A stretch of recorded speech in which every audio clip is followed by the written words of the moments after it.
Ngayon mga paps, nagpalit tayo ng transmission oil at nag-change oil na rin tayo nitong ating Toyota Vios. So, yun, ito yung mga ginamit natin. So, ito yung oil. Volga, baka naman, lagi kong ginagamit yung product ninyo. Okay, then yun. Siyempre, nagpalit din tayo ng transmission filter. Automatic to. So, yan yung code. Reference nyo na lang kung sakali man. Yan. I-zoom out nyo na lang kung sakali. Okay? Then, to CBT fluid, FE, yung ating ginamit. Okay, ideally mga paps, no, pag tayo ay magpapalit ng transmission filter, tsaka ng transmission oil, mga around 40,000 kilometers or 2 years. Okay? Although, kung hindi nyo naman ma-accumulate agad yung 40,000 kilometers, pwede nyo namang i-extend yung years. Pwede nyo maybe up to 3 years. Okay pa yan. Okay, pero mas maging mahigpit kayo sa kilometers. Okay, so kung na-accumulate nyo na yung 40,000 kilometers, palit na kayo ng CBT fluid. Okay, lalo na dito sa BIOS, medyo maselan din yung kanyang CBT fluid. Kailangan, as much as possible, galing kasa, mga paps. Okay, huwag kayong bibili sa labas kasi ito sa kasa, nasa, I think, 2,900. Pero sa labas, mabibili mo lang to ng mga 1,500, 1,000. Well, peke yun. Ito namang CBT filter, I think nasa ano to nasa 1,000 plus, 1,100 yata. Sa online ko lang din binili. Okay, so yan. Then, yun, nag-change oil na rin tayo. So oil, ito yung pinakamurang fully synthetic na na 5W30. Nasa 1,000, less than 1,000 pesos lang to mga paps. Okay, yun din, gumamit din tayo ng ganito. So, in-improvise na lang natin, bumili tayo sa hardware ng gantong tubo, parang 25 pesos yata per meter. Tapos ito, then yun, ilagyan na lang natin ng tape para diretso. So, yun.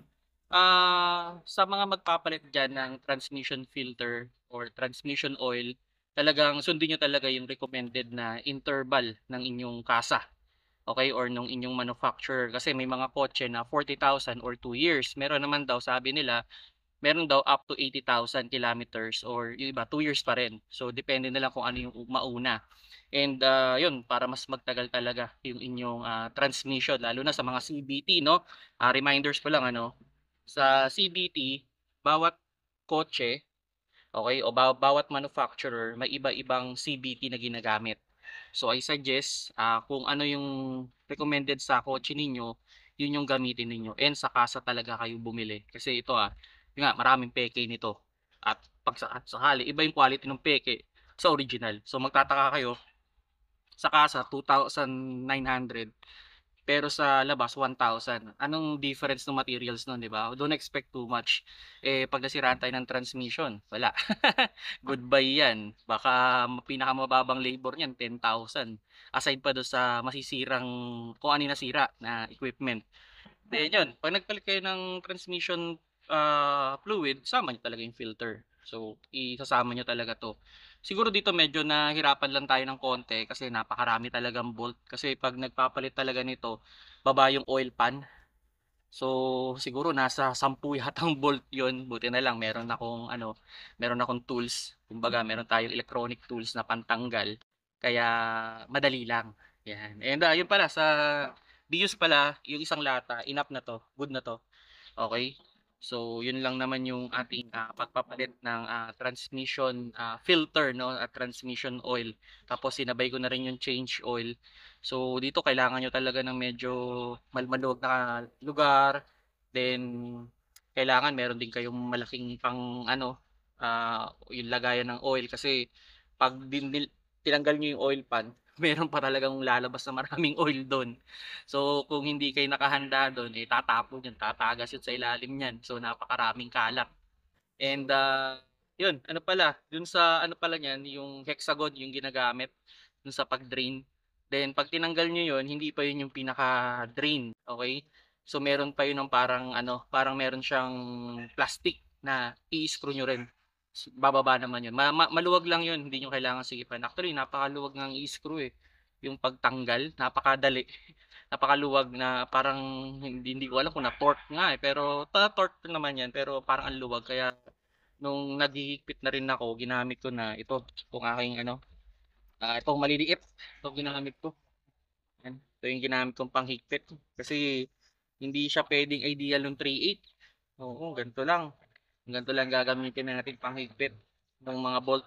Yan. Ito lang ang gamitin natin kasi masyado siyang ano, maselan kasi may gasket yan. Ayun, hindi ko pa na itabi yung gasket ano, pero tatabi ko yung gasket. So yun mga paps, no, pag magpapalit kayo niyan, halimbawa may gasket, ayos pa naman yung gasket, hindi pa naman siya matigas, hindi pa rin naman siya crack. So itatabi ko na lang para in case of emergency na kailanganin ko na palitan, I mean tumagas accidentally, in the future magkaroon tayo ng tagas, at least meron akong dala, 'di ba? So yun yung ano, kaya ang suggestion ko rin sa inyo mga paps, pag kayo ay nagre-repair o nagpapa-repair, 'pag may mga parts na tingin nyo okay pa, itabi nyo lang. Kung hindi naman masyado siyang bulky, lagay nyo rin sa kotse ninyo para in case of emergency, palitan nyo. Okay? Or I mean, in case of emergency, meron kayong mahuhugot na parts.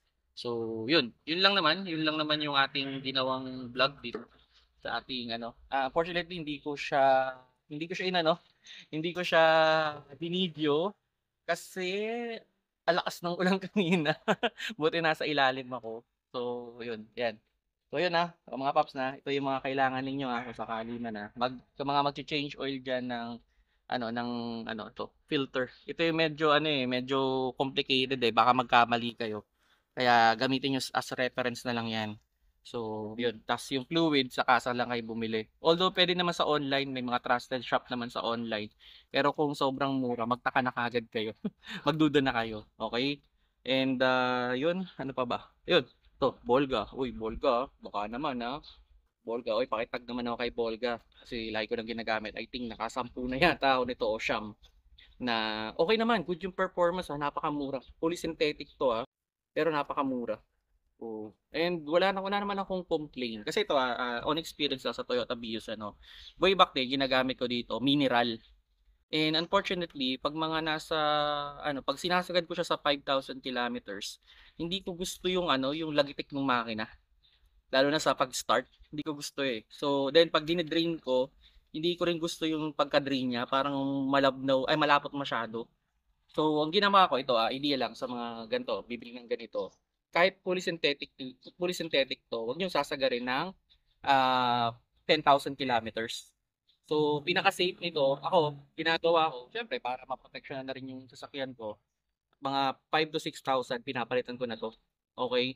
So, siguro sa akin kung i-advise ko sa inyo, kung ito man yung pipiliin ninyo, at least mga lang, siguro mga 7,000 kilometers.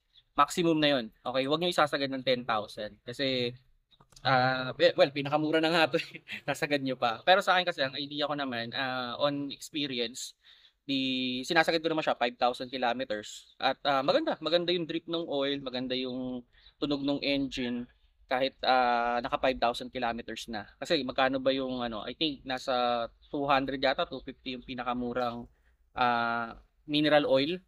Ito halos 1,000, 250. Sabihin natin 250 lang din ang per liter, 4 na litro.